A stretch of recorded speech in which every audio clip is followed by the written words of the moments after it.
السلام علیکم ورحمۃ اللہ وبرکاتہ۔ اعوذ باللہ من الشیطان الرجیم، بسم اللہ الرحمن الرحیم۔ قابل احترام سامعین اور سامعات، عافانا اللہ من کل سوء ومکروہ وشر۔ آج ہم بات کریں گے ہود علیہ السلام کے حوالے سے۔ ہود علیہ السلام کی کوئی مخصوص دعا تو قرآن مجید میں موجود نہیں ہے، لیکن ان کی قوم اور قوم عاد کے ساتھ جو ان کے ڈائلاگز ہوئے ہیں، اس ڈائلاگ کے حوالے سے ان کی کچھ کیفیات جو ہیں وہ ہمیں ملتی ہیں۔ گو کہ وہ بطور دعا یا دعائیہ اسلوب میں تو نہیں ہے، لیکن وہ اس کیفیت میں ہیں کہ وہ کلمات جو ہیں ہمارے لیے بڑے اہم ہیں۔ آئیے ذرا ہم اس پر بات کرتے ہیں۔ کہتے ہیں کہ انی توکلت علی اللہ ربی و ربکم۔ یہ کلمات جو ہیں،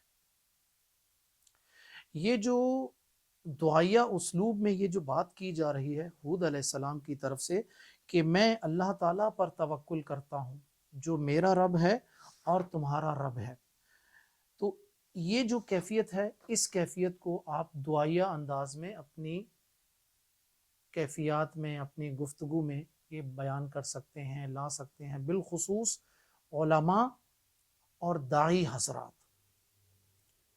وہ عوام الناس کو یہ سبق دیں گے کہ جی میں اللہ تعالیٰ پر توکل کرتا ہوں جو میرا رب ہے اور تم سب کا رب ہے۔ جہاں اپنے عقیدے کا اظہار کرنا ہو، وہاں ہود علیہ السلام کی یہ جو دعا ہے اس کو اپنا معمول جو ہے وہ بنایا جا سکتا ہے۔ ہود علیہ السلام کی جو اصل جس پر دعا، جس پر میں نے بات کرنی ہے، ہود علیہ السلام نے اپنی قوم کو استغفار کی دعوت دی۔ اچھا جی، پس منظر کیا تھا؟ میں اس پس منظر کے حوالے سے تو کلی طور پر واقف نہیں ہو سکا، کوشش کی تھی کہ کیا وہاں پر کوئی قحط سالی کی کیفیت تھی، بارشیں نہیں ہو رہی تھیں، معاشی طور پر کوئی فائنانشل کرائسس تھا، وہاں پر کیا کیفیت تھی؟ لیکن ہود علیہ السلام نے سورہ ہود آیت نمبر 52 میں یہ جو بات کی، وہ کہتے ہیں کہ وَيَا قَوْمِ، اے میری قوم، استغفروا ربکم۔ وہی بات آگئی، ربکم، کہ استغفار کرو اپنے رب سے۔ یہ جو استغفار ہے نا میرے قابل احترام سامعین، سمجھ لیجئے کہ استغفار عبداللہ ابن عباس کا ایک قول ہے کہ ہمارے پاس جائے پناہ دو چیزیں تھیں، ایک رسول اللہ صلی اللہ علیہ وسلم کا وجود مبارک و مزکہ، اور دوسرا استغفار۔ رسول اللہ صلی اللہ علیہ وسلم کی حیات عرضی کا خاتمہ ہوا، آپ وفات پا گئے، اور اب ہمارے پاس جو کیفیت ہے وہ ہے استغفار کی۔ رسول اللہ صلی اللہ علیہ وسلم جو کہ معصوم عن الخطا تھے، امام الانبیاء تھے، ٹھیک ہے، سید الاولین والآخرین تھے، شافع محشر تھے، کائنات میں سب سے زیادہ خوبصورت انسان تھے۔ آپ 70 مرتبہ یا اس سے زائد، 100 مرتبہ یا اس سے زائد استغفار کیا کرتے تھے۔ اللہ کے نبی نے مجھے اور آپ کو بتایا کہ مومن کے دل کے زنگ کو اگر کوئی دعا دور کر سکتی ہے تو وہ استغفار ہے۔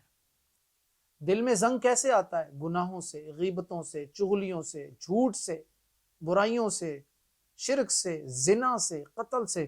کہا استغفار اس زنگ کو دور کرتا ہے، جامع ترمذی کی حدیث بھی ہے۔ تو ہود علیہ السلام نے اپنی قوم سے کہا کہ بھائی تم لوگ استغفار کرو۔ اب یہ استغفار کے کتنے فائدے ہیں؟ کہا یرسل السماء علیکم مدرارا، بھائی آسمان سے تم پر موسلا دھار بارش ہوگی۔ پھر کہا وَيَزِدْكُمْ قُوَّةً إِلَىٰ قُوَّتِكُمْ، اور تمہاری قوت کو مزید قوت سے بڑھا دے گا۔ نوح علیہ السلام کی جو سورہ نوح میں نوح علیہ السلام کی ایک کیفیت اسی انداز میں ملتی ہے، فَقُلْتُ اسْتَغْفِرُوا رَبَّكُمْ إِنَّهُ كَانَ غَفَّارًا۔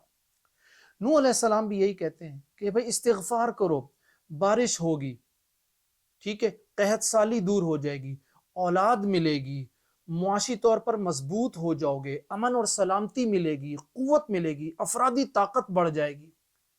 آپ سوچئے استغفار کے کتنے فوائد ہیں۔